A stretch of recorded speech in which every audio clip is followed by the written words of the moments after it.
जी का खालसा, वाहिगुरू जी की फतेह। ये युग जिसनों असीं आखदे हां कल युग, विग्यान दा युग, इस युग दे विच इंसान दे ज्ञान इंद्रे और कर्म इंद्रियां ने बेमिसाल तरक्की की।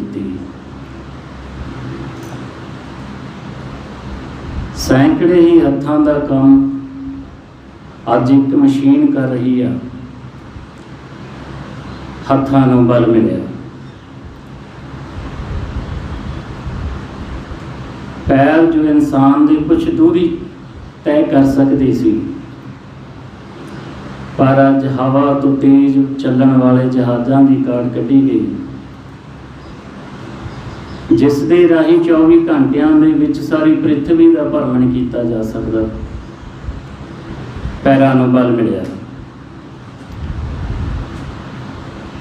अखां जो कुछ दूरी तक देख सकदियां नहीं, पर अज दूरबीनां, खुर्दबीनां, माइक्रोस्कोप अजिहे यंत्रां की काड़ कढ़ी गई, जिन्हां दे राही इन्हां अखां दे राही सूखम तो सूखम जीवां नूं देखा जा सकता और दूर तो दूर पई चीज़ नूं निहारिया जा सकता। अखां नूं बल मिलिया। आवाज़ जो 2 या 3 फुरलांग की दूरी तक जा सकती है, पर अज नैट की वरतों, मोबाइल फोन की वरतों के राही दुनिया के किसी भी कोने च बैठा एक व्यक्ति दुनिया किसी भी कोने च बैठे व्यक्ति नाल गल कर सकता। सो आवाज़ नूं ताकत मिली। सो अज ये खोजकारां ने जो खोजां कीतियां, उन्हां खोजां दीयां बकायदा लिखतां कीतियां गईयां, किताबां बणीਆਂ, पढ़ाइयां बणीਆਂ। जदों उन्हां लिखतां नूं पढ़ीए तो उन्हां खोजां बारे असीं जाणू हो जाते हैं, ते जो उन्हां खोजां नूं पढ़दे आ असीं उन्हां नूं कहने आ एजुकेटेड पर्सन, पढ़िया लिखिया व्यक्ति, सूझवान। पर माफ़ करना, ये खोजकारां दीयां खोजां, उन्हां द्वारा लिखियां गईयां लिखतां, उन्हां दीयां कीतियां पढ़ाइयां इंसान शरीरक तल ते दा विकास कर सकियां, विकसित कर सकियां, पर मन नूं विकसित ना कर सकियां। शरीरक तल ते तां शरीर नूं सुख दे सकियां, पर मन नूं सुख ना दे सकियां। अज जदों मन के तल ते असीं विचार करते हैं, तो अज भी असीं देखते हैं मन उसी तरह दुविधा की अग विच, ईरखा की अग विच, नफरता की अग विच उसी तरह सड़ बल रहा है। भाइयां भाइयां च कलेश, प्यो पुत के झगड़े, मजहबां के झगड़े, जातां पातां के झगड़े, एक देश का दूजे देश नाल लड़ाई झगड़ा आपां आम ही सुनते हैं और आम ही देखते हैं। जे इंसान विकसित होया हुंदा तां वो शायद अपने आप को पहचानदा।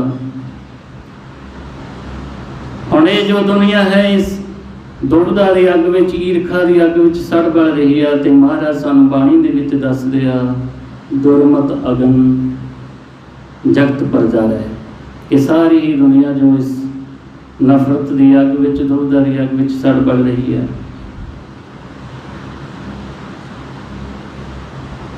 सतगुरु महाराज दसते हैं कि जिहड़े मन का कलेश है, साडा समाज का कलेश आ, परिवार का कलेश है, उदों तक जदों तक असीं इस खेल नूं नहीं समझते, असीं अपने मन की कहानी नूं नहीं समझते, वो मन की लिखत नूं नहीं पढ़ते, जो लिखत साडे गुरु साहिबाना ने वो मन दे खोजियां जिन्होंने असीं आखदे हां ब्रह्म ज्ञानी, गुरमुख, गुरसिख, भगत, जिन्हों ने इस मन को खोजिया और मन की लिखत लिखी, मन की लिखत लिखी, मन दे उस परम पिता कह लीए परम आनंद तो पिछड़न तो लैके उस परम पिता, उस परम आनंद नाल मिलन तक की कहानी, जिसनों असी बड़े ही आदर नाल सत्कार नाल सीस झुकाउंदे होए आखदे हां धन धन श्री गुरु ग्रंथ साहिब जी महाराज दी पावन गुरबाणी। गुरबाणी साडे जीवन का आधार, गुरबाणी साडे जीवन की सेध, गुरबाणी साडे जीवन की जाच, जिस दे विच उन्हां रस्तियां दा, उन्हां विधियां दा वो प्रोसैस दा दस्सिया गया है जिस नाल मन ने अपने परम पिता नूं मिलना है। सतगुरु महाराज सानूं वचन कर दिया, सच परता जानिए जा जुगत जाने जियो। हुण सतगुरु महाराज सानूं गुरबाणी दे विच बुझारत पाउंदिया होया कहंदे आ कि बुझो बुझो, ये साडा 9 दरवाज़ियां दा और 10वां द्वार जो सूखम है कि इन्हां 9 दरवाज़ियां 10वें द्वार दा जो इस शरीर बनाया गया है, इसनूं बुझो बुझो, जिस विच तुसी सवेरे आउंदे हो, खेल खेलते हो और खेल खेल के रात में इसनूं छड्ड जांदे हो, इसनूं बुझो। नाल ही सानूं दस दिता कि 9 दरवाजे और 10वें द्वार का जो तुहाडा शरीर है ये बनिया है पौन पानी अगन तो। सतगुरु महाराज सानूं दसदे आ, पौन पानी अग्नि का मेल, चंचल चपल बुद्ध का खेल, 9 दरवाजे 10वां द्वार, गुजरे ज्ञानी ये विचार कि बुझो इस विचार नूं। जे तुसी इसे नूं नहीं बुझदे, जिस घर विच तुसी वसदे हो, तो फिर बाणी विच सानूं कहंदे आ कि तुसी अज्ञानी हो, तुसी मूर्ख हो, तुसी कमले हो, कि तुसी उसे नूं नहीं बुझ रहे, उसे नूं नहीं बुझिया जिस विच तुसी खेल खेलदे हो आके, कि तुसी पशु प्रेतां तो भी भैड़े हो जे इसनूं नहीं बुझदे। हुण सतगुरां ने गुरबाणी दे विच इस बुझारत दा भेद दिता, बड़े ही विस्तार नाल भेद दिता होया है कि जे तुसी बाणी नूं खोजी हो के पढ़दे हो, विचारदे हो, तो गुरबाणी विच सानूं आखदे आ, गुरमुख होवे जो काया खोजै, वो सब भरम भलाई। 1430 अंगां दी बाणी नूं जदों असीं पढ़दे हां, विचार के बाणी के हुक्म अनुसार, गुरु की मत अनुसार जदों इस बुझारत नूं असीं बुझ लैंदे हां, तो फिर सानूं बाणी विच आखदे आ, बाणी बिरलो विचारसी जे को गुरमुख होए, ये बाणी महापुरख की निज घर वासा होए। कि साडा फिर निज घर दे विच वासा हो जांदा जदों असीं इस बुझारत नूं बुझ लैंदे हां।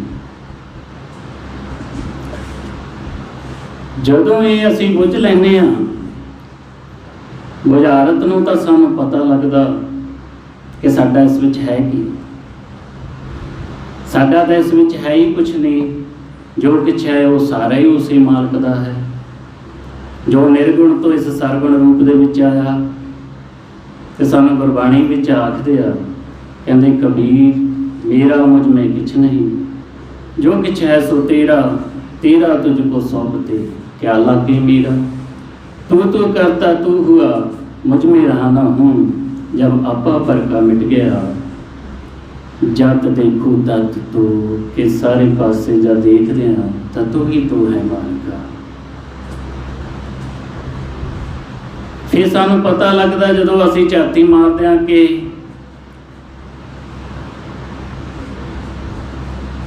वो मालिक जो निर्गुण दे विचों सानू साह दे के इस सरगुण रूप नूं जिउंदा रख रहा, इस नूं चला रहा। पता लगा कि मालिक दे दो रूप आ कि जिन्ना ये आकार नज़र आ रहा है इसनूं आखदे हैं उसका सरगुण रूप, और जिथों ये सरगुण रूप नूं साह दिते जा रहे हैं उसनूं आखदे निर्गुण रूप। तो फिर बाणी सानू आखदे सतगुरु महाराज सरगुण निर्गुण निरंकार सुन समाधि आप आपन किया नानका आपे ही फिर जाप। फिर पता लग्या कि मालका तेरे और साडे विच कोई फर्क ही नहीं है। फिर गुरबाणी में सतगुरु महाराज सानू आखदे आ कहते नानक गुरमुख आप पछाणै प्रभ जैसे अविनाशी, कि असीं उसे मालक का रूप हाँ, उसे मालक ने सानू ये सरगुण रूप दिता है। इस बुझारत नूं बुझण दे लई आओ आपां इस खेल नूं जो है मूल तो सानू समझना पै गया। सारे खेल नूं ये जो बोर्ड आ ये साडी मदद करेगा समझण दे विच कि जिस तरह असीं ये बोर्ड की एक चिट्टी सतह नूं देखदे हां जिस दे विच कोई भी किसी तरह का ना सूखम ना अस्थूल कोई आकार नज़र नहीं आ रहा किसी भी तरह का। इसी तरह जदों ये निर्गुण सरगुण रूप च नहीं सी आया, ये सूखम अस्थूल च नहीं सी आया, जदों ये दृष्टमान च नहीं सी आया, जदों ये निरंकार आकार विच नहीं सी आया, तो उदों इत्थे सारा सच ही सच सी, जिसनूं असीं गुरबाणी दे विच अकथ आखदे हां, सुन आखदे हां, बीठल आखदे हां, विधाता आखदे हां, पार ब्रह्म आखदे हां, ब्रह्म आखदे हां, जिसनूं इसनूं असीं आखदे हां सच।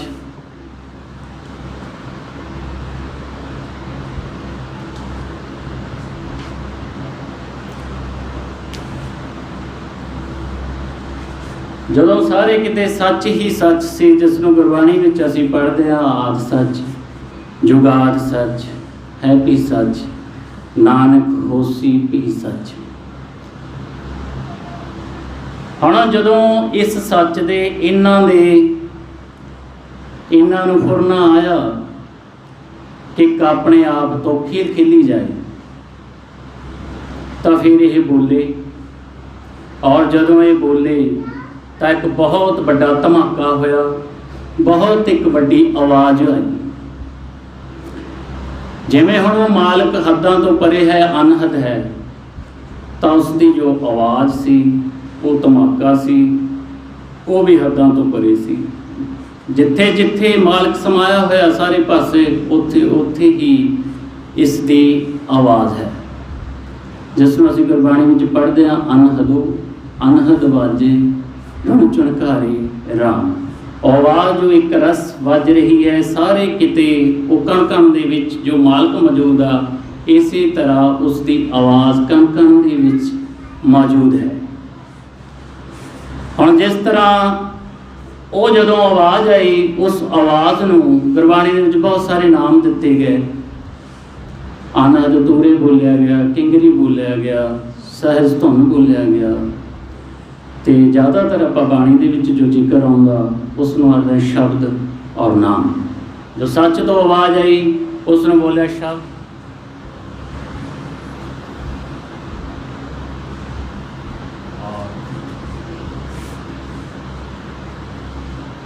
ये जो सच दे मुख तो आवाज़ आई उसनूं नाम दिता गया शब्द, और इसनूं कहा गया है नाम।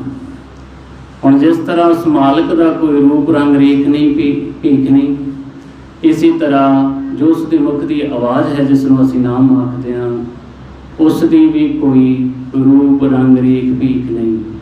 सतगुरु महाराज गुरबाणी विच सानूं दसदे आ, रूप ना रेख अनाहत वाजै शब्द निरंजन किया। यही नाम जो साडे मन का भोजन आ, जिस दे विच समा के सानूं अमृत रस मिलदा, जिसनों असीं मन का भोजन आखदे हां। गुरबाणी विच सतगुरु महाराज सानूं दसदे आ, मन का तो सहार नाम है, हृदय रखो संभाल, ये खर्च अखुट है, गुरमुख निभै नाम। यही नाम जिसनों असीं भुलदियां होइआं जमण मरण के चक्करां च पै गए, जुगां दे जुग सानूं बीत गए, इत्थे ही खेल खेलदे हां।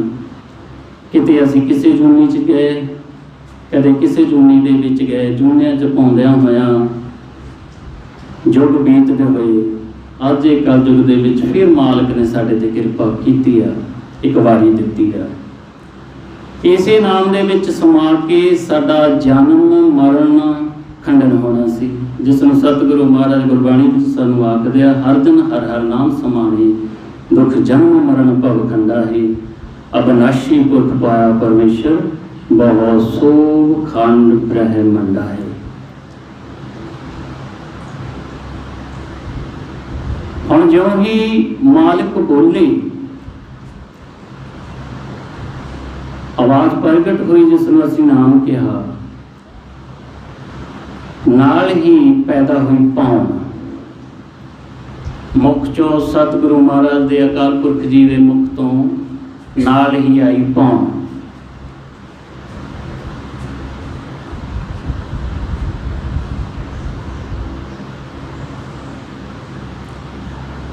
हुण ये दो रस्ते बन गए, एक नाम दा, एक पाउण दा। और नाम वाले रस्ते नूं कहा लिव दा रस्ता, और पाउण वाले रस्ते नूं कहा धात दा रस्ता। हुण इस पाउण तो ये जदों पाउण पैदा हुई तां ये मालिक नाल इस तरह रम गई, इस तरह समा गई विच, जिस तरह असीं बनस्पति च देखदे हां भी बैसंतर हुंदी आ, दुध दे विच घिओ हुंदा। ते सतगुरु महाराज सानूं दसदे कि द्वितीय दोह कर जाने अंग, माया ब्रह्म रमै सब संग, सगल बनस्पत में बसंतर, सगल दूध में किया। कि इस तरह समा गए सच दे विच, जिस तरह दुध दे विच घिओ आ, बनस्पति दे विच अग आ। हुण इस पाउण तो अगे बनिया पानी, पाउण और पानी के संयोग तो बनी अगन।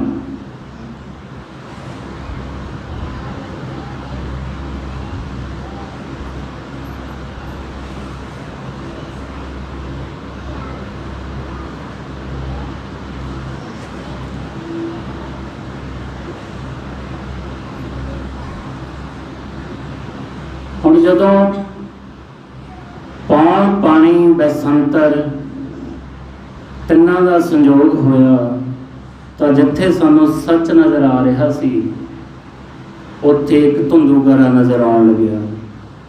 जिवें असीं देखदे आ कि सर्दियां दे विच असीं देखदे हां धुंद नूं तां सानूं नज़र आउंदी आ कि अज धुंद पई होई आ, असीं कह दिंदे आ। इस तरह उस सच दे विच जिथे पहला कोई आकार नज़र नहीं सी आउंदा, जदों इन्हां तिन्नां दा संयोग होया तो उत्थे सारे ही पासे धुंदूकारा छा गया, जिसनों असीं गुरबाणी विच पढ़दे हां, अरबद नरबद धुंदूकारा। ये धुंदूकारा किन्नी देर रहा, कदों तक रहा, इसदा मालक आपे ही जानदा, जिसनों गुरबाणी विच सानूं दसदे आ महाराज कि जा करता सिरठी को साजे, आपे जाने सोई। हुण जो सच्चा सच नूं आख दिता पति, इस पाउण नूं आख दिता औरत। ਤਾਂ ਸਤਿਗੁਰੂ ਮਹਾਰਾਜ ਦੱਸਦੇ ਆ ਕਿ ਜਦੋਂ ਸੱਚ ਤੇ ਪਾਉਣ ਦੇ ਸੰਯੋਗ ਨਾਲ ਮਾਇਆ ਦੇ ਗਰਭ ਤੋਂ ਤਿੰਨ ਸ਼ਕਤੀਆਂ ਨੇ ਜਨਮ ਲਿਆ। ਸਤਿਗੁਰੂ ਮਹਾਰਾਜ ਸਾਨੂੰ ਦੱਸਦੇ ਆ ਗੁਰਬਾਣੀ ਦੇ ਵਿੱਚ ਕਿ ਕਾਇਆ ਕਾਮਣ ਅਤ ਸਵਾਲਿਓ ਫਿਰ ਵਸੈ ਜਿਸ ਨਾਲੇ ਫਿਰ ਸੱਚੇ ਦੀ ਸਦਾ ਸੁਹਾਗਣ ਗੁਰ ਕਾ ਸਬਦ ਸਮਾਲੇ। ਹੁਣ ਜੋ ਇਹ ਪੌਣ ਸੁਹਾਗਣ ਬਣੀ, ਇਸ ਦੀ ਗਰਭ ਤੋਂ ਤਿੰਨ ਸ਼ਕਤੀਆਂ ਨੇ ਜਨਮ ਲਿਆ। ਉਹ ਸ਼ਕਤੀਆਂ ਤਿੰਨ ਜਿਨ੍ਹਾਂ ਨੂੰ ਅਸੀਂ ਕਹਿੰਦੇ ਹਾਂ ਬ੍ਰਹਮਾ, ਵਿਸ਼ਨੂੰ, ਮਹੇਸ਼। ਉਹ ਤਿੰਨਾਂ ਨੂੰ ਜਦੋਂ ਅਕਾਲ ਪੁਰਖ ਜੀ ਦੇ ਮਾਇਆ ਨੇ ਸਨਮੁਖ ਪੇਸ਼ ਕੀਤਾ ਤਾਂ ਉਸ ਸੱਚ ਨੇ, ਮਾਲਕ ਨੇ ਉਹਨਾਂ ਨੂੰ ਪ੍ਰਵਾਨਗੀ ਦਿੱਤੀ ਕਿ ਇਹਨਾਂ ਦੀਆਂ ਡਿਊਟੀਆਂ ਲਾਓ, ਇਹ ਮੇਰੇ ਹੁਕਮ ਅਨੁਸਾਰ ਚੱਲਣਗੇ। ਹੁਣ ਉਹ ਕਿਸ ਤਰ੍ਹਾਂ ਪ੍ਰਗਟ ਹੋਏ ਉਹਨੂੰ ਆਪਾਂ ਦੇਖਦੇ ਹਾਂ ਕਿ ਜੋ ਧੁੰਦੂਕਾਰਾ ਨਜ਼ਰ ਆ ਰਿਹਾ ਸੀ, ਧੁੰਦੂਕਾਰੇ ਦੇ ਵਿੱਚੋਂ ਪਾਉਣ ਲਈ ਗਈ, ਪਾਣੀ ਲਿਆ ਗਿਆ, ਉਸ ਤੋਂ ਅਗਨ ਲਈ ਗਈ। ਉਸ ਧੁੰਦੂਕਾਰੇ ਚੋਂ ਇਹਨਾਂ ਤਿੰਨਾਂ ਤੱਤਾਂ ਨੂੰ ਲੈ ਕੇ ਇਹਨਾਂ ਦਾ ਨਿਚੋੜ ਦੇਖਣ ਲੱਗੇ, ਇਹਨਾਂ ਦੇ ਗੁਣ ਦੇਖਣ ਲੱਗੇ, ਇਹਨਾਂ ਦੀ ਵਿਸ਼ੇਸ਼ਤਾ ਦੇਖਣ ਲੱਗੇ ਕਿ ਇਹਨਾਂ ਦੀ ਵਿਸ਼ੇਸ਼ਤਾ ਕੀ ਹੈ, ਇਹਨਾਂ ਦੇ ਵਿੱਚ ਗੁਣ ਕੀ ਨੇ। ਹੁਣ ਜਦੋਂ ਪਾਉਣ ਦਾ ਗੁਣ ਦੇਖਿਆ ਗਿਆ ਤਾਂ ਉਸ ਦੇ ਵਿੱਚ ਦੇਖੇ ਗਏ ਆਸਾ, ਅਭਿਲਾਸ਼ਾ, ਤ੍ਰਿਸ਼ਨਾ, ਫੁਰਨੇ ਆਦਿ। ਉਸ ਤੋਂ ਬਾਅਦ ਪਾਣੀ ਦੇ ਤੱਤ ਨੂੰ ਗੁਣ ਦੇਖੇ ਗਏ। ਇਸ ਦੇ ਵਿੱਚੋਂ ਦੇਖਿਆ ਗਿਆ ਗੁਣ ਧਰਮ, ਦਇਆ, ਜਤ, ਸਤ, ਨਿਮਰਤਾ, ਖਿਮਾ, ਸਹਿਨਸ਼ੀਲਤਾ ਆਦਿ। ਔਰ ਉਸ ਤੋਂ ਬਾਅਦ ਅਗਨ ਦੇ ਗੁਣ ਦੇਖੇ ਗਏ।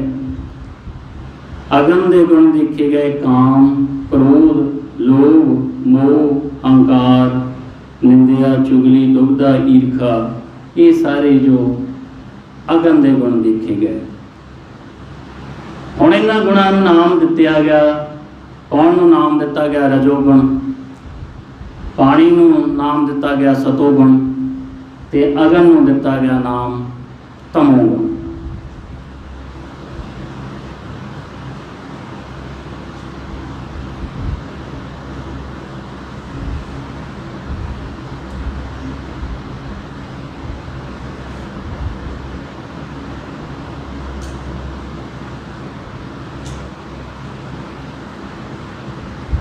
ਰਜੋਗੁਣ, ਤਮੋਗੁਣ, ਸਤੋਗੁਣ ਇਹ ਵੀ ਮਾਇਆ, ਸੂਖਮ ਮਾਇਆ, ਜਿਸ ਨੂੰ ਗੁਰਬਾਣੀ ਦੇ ਵਿੱਚ ਸਾਨੂੰ ਦੱਸਿਆ ਮਹਾਰਾਜ ਨੇ ਰਾਜਗੁਣ, ਤਾਮਗੁਣ, ਸਤਗੁਣ ਕਹੀਏ, ਇਹ ਤੇਰੀ ਸਭ ਮਾਇਆ। ਹੁਣ ਇਹਨਾਂ ਤਿੰਨਾਂ ਨੂੰ ਨਾਮ ਦਿੱਤੇ ਗਏ ਅੱਗੇ ਬ੍ਰਹਮਾ, ਵਿਸ਼ਨੂੰ, ਮਹੇਸ਼।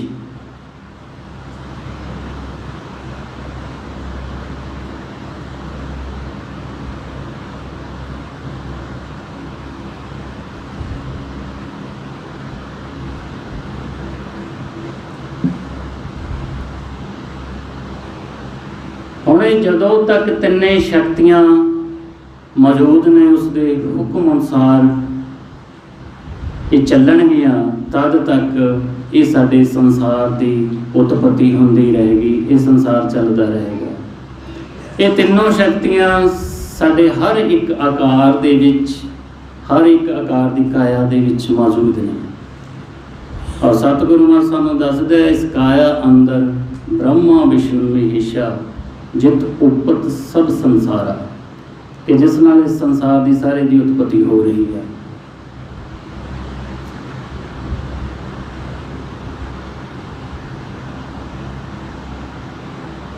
ਹੁਣ ਜਦੋਂ ਅੱਗੇ ਮਾਇਆ ਨੂੰ ਹੁਕਮ ਹੋਇਆ ਕਿ ਇਹਨੂੰ ਚਲਾਉਣ ਦਾ, ਤਾਂ ਮਾਇਆ ਨੇ ਸਭ ਤੋਂ ਪਹਿਲਾਂ ਇੱਕ ਨਿਸ਼ਾਨ ਲਗਾਇਆ ਇਸ ਸਾਰੇ ਜੋ ਸੱਚ ਧੁੰਦੂਕਾਰਾ ਦਿਸ ਰਿਹਾ ਸੀ। ਉਹ ਜਿੱਥੇ ਨਿਸ਼ਾਨ ਲਗਾਇਆ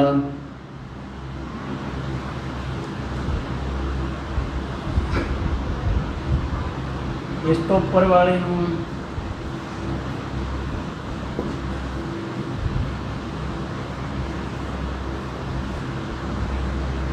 ਨਿਸ਼ਾਨ ਤੋਂ ਉੱਪਰ ਵਾਲੇ ਇਲਾਕੇ ਨੂੰ ਅਸੀਂ ਗੁਰਬਾਣੀ ਦੇ ਵਿੱਚ ਆਖਿਆ ਗਿਆ ਹੈ ਆਕਾਸ਼, ਤੇ ਥੱਲੇ ਵਾਲੇ ਇਲਾਕੇ ਨੂੰ ਕਹਿ ਦਿੱਤਾ ਪਤਾਲ। ਹੁਣ ਇਹ ਤਿੰਨੇ ਜੋ ਤੱਤ ਸੀ, ਜਦੋਂ ਇਹਨਾਂ ਨੂੰ ਮਿਲਾਇਆ ਗਿਆ ਤਾਂ ਇੱਕ ਬਹੁਤ ਵੱਡਾ ਆਕਾਰ ਹੈ ਜੋ ਉਹ ਨਜ਼ਰ ਆਇਆ, ਜਿਸ ਨੂੰ ਅਸੀਂ ਆਖਦੇ ਹਾਂ ਧਰਤੀ ਧਰਮਸਾਲ।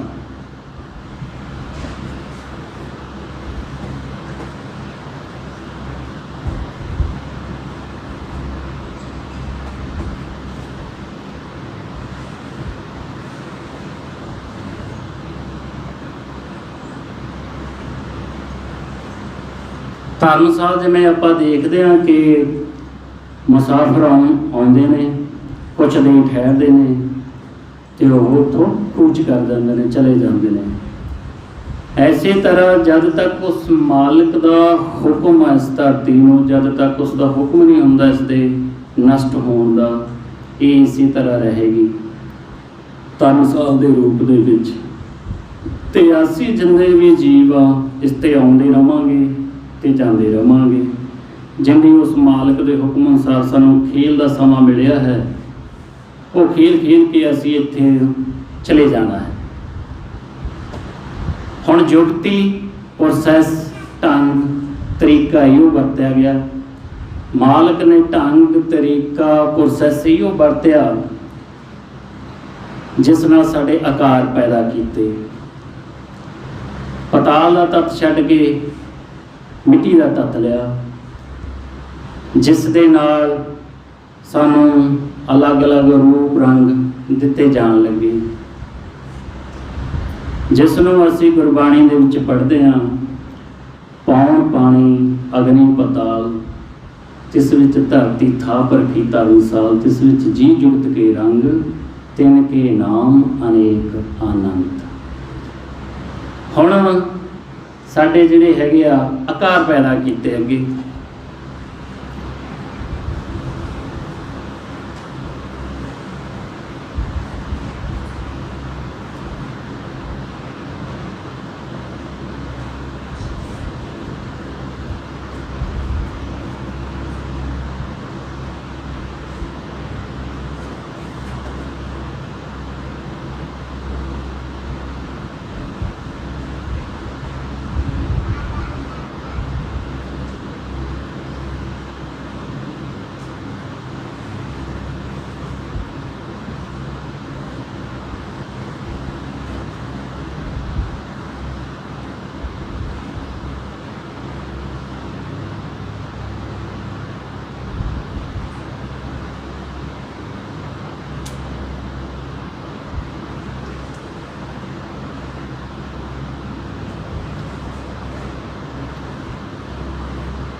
ਹੁਣ ਸਾਡੇ ਦੋ ਆਕਾਰ ਪੈਦਾ ਕੀਤੇ ਗਏ, ਇੱਕ ਪੁਰਖ ਦਾ ਤੇ ਇੱਕ ਨਾਰੀ ਦਾ।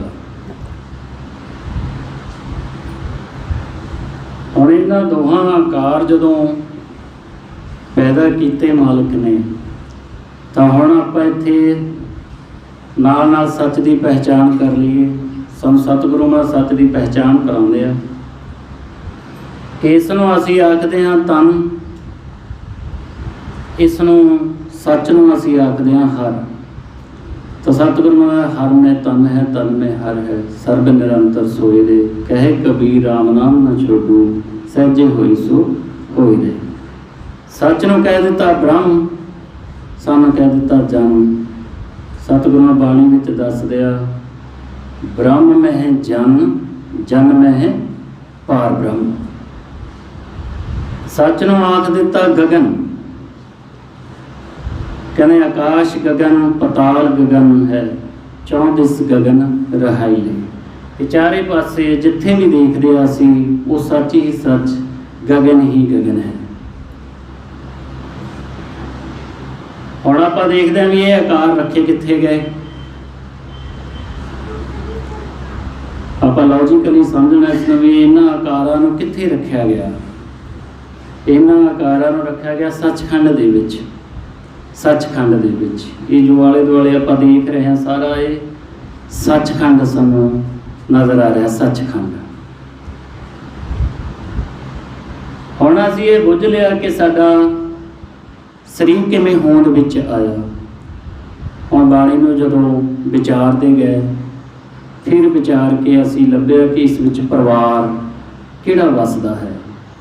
ਤਾਂ ਜਦੋਂ ਗੁਰਬਾਣੀ ਨੂੰ ਖੋਜੀ ਬਣ ਕੇ ਅਸੀਂ ਪੜ੍ਹਦੇ ਜਾਂਦੇ ਹਾਂ ਤਾਂ ਸਾਨੂੰ ਪਤਾ ਲੱਗਦਾ ਕਿ ਇਸ ਪਿੰਡ ਦੇ ਵਿੱਚ ਉਹ ਵਸਣ ਵਾਲਾ ਪਰਿਵਾਰ ਕਿਹੜਾ ਹੈ। ਹੁਣ ਸੱਚ ਨੇ ਪੈਦਾ ਕੀਤਾ ਪਰਿਵਾਰ, ਸੱਚ ਤੋਂ ਪੈਦਾ ਹੋਇਆ।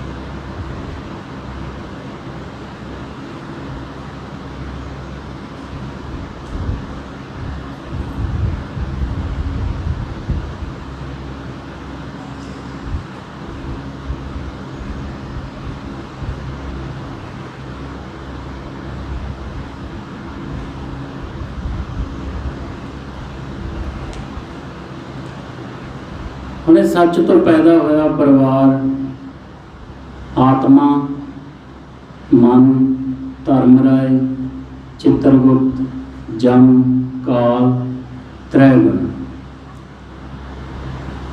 ਹੁਣ ਜੋ ਆਤਮਾ ਹੈ ਉਹ ਸੁਖਮਨ ਦੇ ਰਾਹੀਂ ਉਸ ਦਾ ਸੱਚ ਨਾਲ ਜੋ ਹੈ ਕੰਟੈਕਟ ਆ, ਸਹਿਯੋਗ ਆ। ਮਨ ਨੂੰ ਬਣਾ ਦਿੱਤਾ ਗਿਆ ਇਸ ਪਿੰਡ ਦੇ ਵਿੱਚ ਖਿਡਾਰੀ। ਧਰਮ ਰਾਏ ਦੇ ਮਤਹਿਤ ਕਰ ਦਿੱਤੀ ਗਈ, ਇਹਨਾਂ ਸਰਕਾਰਾਂ ਵੀ ਕਿਹਾ ਧਰਮ ਰਾਏ ਦੇ ਮਤਹਿਤ ਕਰ ਦਿੱਤੀ ਗਈ ਸਰਕਾਰ ਚਿੱਤਰਗੁਪਤ ਤੇ ਜਮ ਦੀ, ਤੇ ਕਾਲ ਦਿੱਤੀ ਗਈ ਤ੍ਰੈ ਗੁਣ ਦੀ ਸਰਕਾਰ, ਜਿਸ ਨੂੰ ਅਸੀਂ ਕਹਿੰਦੇ ਤ੍ਰੈ ਗੁਣ ਕਾਲੇ ਕੀ ਸਰਕਾਰਾ।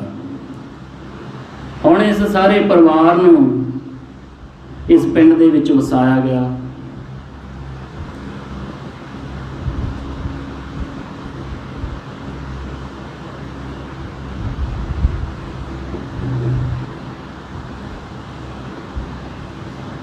ਗੁਰਬਾਣੀ ਨੂੰ ਸਤਿਗੁਰੂ ਮਹਾਰਾਜ ਦੱਸਦੇ ਆ ਸਾਨੂੰ ਕਿ ਜਿਸ ਕਾ ਪਿੰਡ ਪੁਰਾਣ ਹੈ ਤਿਸ ਕੀ ਸਰਕਾਰ, ਉਹ ਕਿਉਂ ਮਨੋ ਵਿਸਾਰੀ ਹੈ ਹਰ ਰੱਖੀਐ ਹਿਰਦੈ ਧਾਰ। ਕਿ ਅਸੀਂ ਉਸ ਨੂੰ ਕਿਉਂ ਵਿਸਾਰਦੇ ਹਾਂ ਜਿਸ ਨੇ ਸਾਰਾ ਕੁਝ ਪਿੰਡ। ਹੁਣ ਆਪਾਂ ਦੇਖੀਏ ਬੜਾ ਲੌਜੀਕਲੀ ਸਮਝਣਾ ਕਿ ਇਹ ਜਿਹੜਾ ਸਰੀਰ ਆ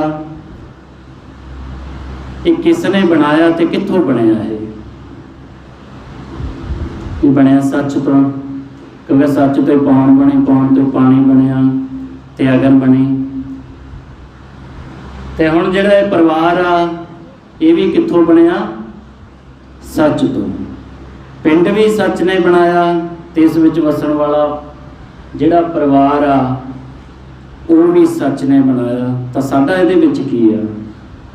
ਸਾਡਾ ਸਿਰਫ ਇਸ ਕਾਇਆ ਦੇ ਵਿੱਚ ਜੋ ਹੈ ਭਰਮੀ ਆ, ਬਾਕੀ ਖੇਲ ਆ ਜੋ ਉਹ ਸਾਰੀ ਮਾਲਕ ਦੀ ਚੱਲ ਰਹੀ ਹੈ ਖੇਲ।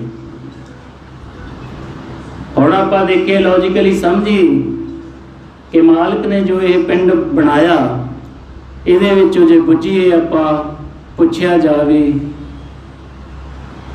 ਕਿ ਇਹਦੇ ਵਿੱਚੋਂ ਕੀ ਆਪਾਂ ਦੱਸ ਸਕਦੇ ਹਾਂ ਵੀ ਇਹਨਾਂ ਵਿੱਚੋਂ ਕੌਣ ਸਿੱਖ ਆ, ਕੌਣ ਈਸਾਈ ਆ, ਕੌਣ ਹਿੰਦੂ ਆ, ਕੌਣ ਮੁਸਲਮਾਨ ਆ। ਇਹ ਮਾਲਕ ਨੇ ਇੱਕ ਆਪਣਾ ਸਰਗੁਣ ਰੂਪ ਦਿੱਤਾ ਸਾਨੂੰ। ਇਹਦੇ ਵਿੱਚ ਨਾ ਕੋਈ ਹਿੰਦੂ ਆ, ਪਰ ਇੱਥੇ ਆਪਾਂ ਦੇਖਦੇ ਹਾਂ ਸਾਡਾ ਸਮਾਜ ਦਾ ਜਿਹੜਾ ਖੇਡ ਆ, ਦੇਖਦੇ ਹਾਂ ਧਰਤੀ ਦਾ ਜਿਹੜਾ ਖੇਡ ਚੱਲਦਾ, ਇਹਦੇ ਵਿੱਚ ਪਤਾ ਹੀ ਨਹੀਂ ਕਿੰਨੇ ਸਾਲਾਂ ਤੋਂ ਅਸੀਂ ਜਾਤਾਂ ਪਾਤਾਂ ਇਹਨਾਂ ਵਿਤਕਰਿਆਂ ਦੇ ਵਿੱਚ ਹੀ ਜੀਵਨ ਲੰਘਦਾ ਜਾ ਰਿਹਾ ਸਾਡਾ। ਜੋ ਪੜ੍ਹਾਈ ਸੀਗੀ ਉਹ ਪੜ੍ਹਾਈਆਂ ਤਾਂ ਅਸੀਂ ਕੀਤੀਆਂ ਸਾਰੀਆਂ, ਜਿਨ੍ਹਾਂ ਦੇ ਰਾਹੀਂ ਅਸੀਂ ਮਾਇਆ ਕਮਾਉਣੀ ਸਿੱਖੀ, ਇਸ ਸੰਸਾਰ ਨੂੰ ਚਲਾਉਣਾ ਸਿੱਖਿਆ, ਪਰ ਉਹ ਪੜ੍ਹਾਈ ਕਰਨੀ ਹੀ ਭੁੱਲ ਗਏ ਜਿਸ ਦੇ ਰਾਹੀਂ ਅਸੀਂ ਆਪਣੇ ਆਪ ਨੂੰ ਜਾਣਨਾ ਸੀ। ਉਹ ਗੁਰੂ ਮਹਾਰਾਜ ਨੇ ਇੰਨੀ ਮਿਹਨਤ ਕਰਕੇ ਸਾਨੂੰ ਸਾਰੀ ਖੋਜ ਕਰਕੇ ਲਿਖਤ ਦੇ ਗਏ ਕਿ ਤੂੰ ਜੇ ਕੁਝ ਬੁੱਝਣਾ ਚਾਹੁੰਦਾ, ਆਪਣੇ ਆਪ ਨੂੰ ਪਛਾਣਨਾ ਚਾਹੁੰਦਾ, ਤਾਂ ਸ਼ਰਨ 'ਚ ਆ ਕੇ ਇਸ ਨੂੰ ਜਾਣ ਸਕਦਾ ਤੂੰ ਸਾਰੀ ਖੇਡ ਨੂੰ।